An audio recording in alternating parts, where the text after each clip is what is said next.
السلام علیکم دوستوں، میں سرور حیدر قریشی سواگت کرتا ہوں آپ کا تھنک ہونیسٹی پریوار میں۔ جیسا کہ آپ نے تھمبنیل سے معلوم ہو گیا ہوگا کہ آج کس ٹاپک پہ بات ہونے والی ہے۔ جی ہاں، دنیا کی سب سے پہلی وہ اذان، وہ کلمات جس کے بول آج بھی ہمارے کانوں میں گونجتے ہیں، جسے ہم اور آپ دن میں کم سے کم 5 بار سنا کرتے ہیں اور آگے بھی انشاءاللہ رہتی دنیا تک سنی جائے گی۔ اس اذان کی ابتدا یعنی شروعات کب ہوئی، کہاں ہوئی، کس نے کی، یعنی اذان میں جو کلمات تکبیریں پکاری جاتی ہیں ان کو کس نے لکھا اور کس نے پہلی بار اذان دی، یہ سب کچھ آپ اس ویڈیو میں جاننے والے ہیں۔ یہ اسلام سے جڑی ایک خاص جانکاری ہے، اسے پورا دیکھیے۔ ویسے بھی یہ زیادہ بڑی ویڈیو نہیں رہے گی انشاءاللہ، کیونکہ میں بہت زیادہ ہی ڈیٹیلز میں نہیں جاؤں گا کہ آپ بور ہونے لگو، پر جتنی بھی ویڈیو آپ کے سامنے اسے سمجھ کر دیکھیے تاکہ صحیح جانکاری ملے، نہ کہ آدھی ادھوری۔ اذان کی جو ابتدا ہوئی یہ مدینہ منورہ میں ہوئی۔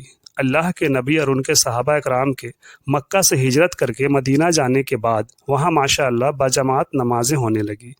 پہلے تو بہت ہی کم مسلمان تھے، تو حضرت بلال رضی اللہ عنہ نماز کے لیے گلی میں صدا لگایا کرتے تھے، یہ بولتے ہوئے کہ الصلاۃ جامعات، جس کا مطلب تھا کہ جماعت کھڑی ہو رہی ہے نماز کے لیے، ایسا کچھ۔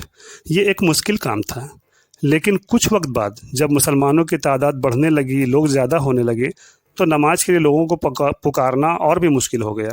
تو اس پر مشورے ہونے لگے کہ کیا کیا جائے، کس طرح لوگوں کو نماز کے وقت کی اطلاع دی جائے، کس طرح اکٹھا کیا جائے۔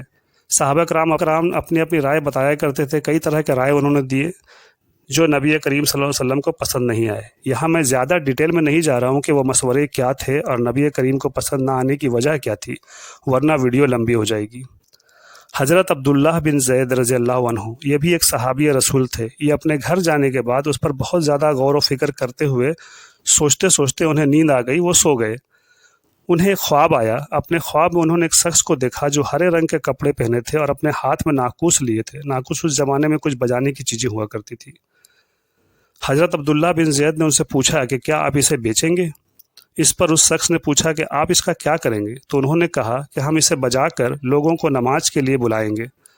تو اس شخص نے کہا کہ اس کے لیے میں آپ کو اس سے بھی اچھی ایک تدبیر نہ بتا دوں، کچھ کلمات نہ سکھا دوں؟ تو حضرت عبداللہ بن زید نے کہا کہ ہاں بالکل بتا دیں۔ پھر اس ہرے پوشاک والے شخص نے ان کے خواب میں پوری اذان دی، اللہ اکبر سے لا الہ الا اللہ تک، وہی اذان جو ہم سب آج بھی سنتے ہیں۔ آنکھیں کھلتے ہی وہ فوراً حضور صلی اللہ علیہ وسلم کے سامنے حاضر ہوئے اور ساری داستان سنائی۔ یہ روایت بخاری شریف میں بھی موجود ہے۔ ساری باتیں سننے کے بعد اللہ کے نبی نے کہا کہ یہ کلمات بلال رضی اللہ عنہ کو سکھا دو، کیونکہ ان کی آواز بلند ہے۔ پھر اس طرح حضرت عبداللہ بن زید سے اذان سیکھ کر حضرت بلال رضی اللہ عنہ نے اسلام تاریخ کی دنیا کی سب سے پہلی اذان دی۔ لیکن عقل کو حیران کر دینے والی بات یہ ہے کہ جیسے ہی اس اذان کی آواز حضرت عمر رضی اللہ عنہ کے کانوں میں پڑی، وہ بے ساختہ بدحواس سے دوڑتے ہوئے عرض کیا کہ یا رسول اللہ، یہی کلمات میں نے ابھی ابھی خواب میں دیکھے اور سنے ہیں۔ اس طرح اذان کی شروعات خواب کے ذریعے ہوئی، لیکن اللہ کے رسول نے اس سے منع نہیں کیا اور اس پہ قائم رہ۔ حالانکہ کچھ لوگ کہتے ہیں کہ یہ پہلی اذان نہیں تھی، پہلی اذان حضرت جبرائیل علیہ السلام نے دی تھی۔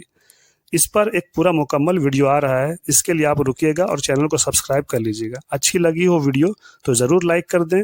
ملتے ہیں اگلے ویڈیو میں انشاءاللہ، تب تک رکھیں اپنا خیال۔ اللہ حافظ۔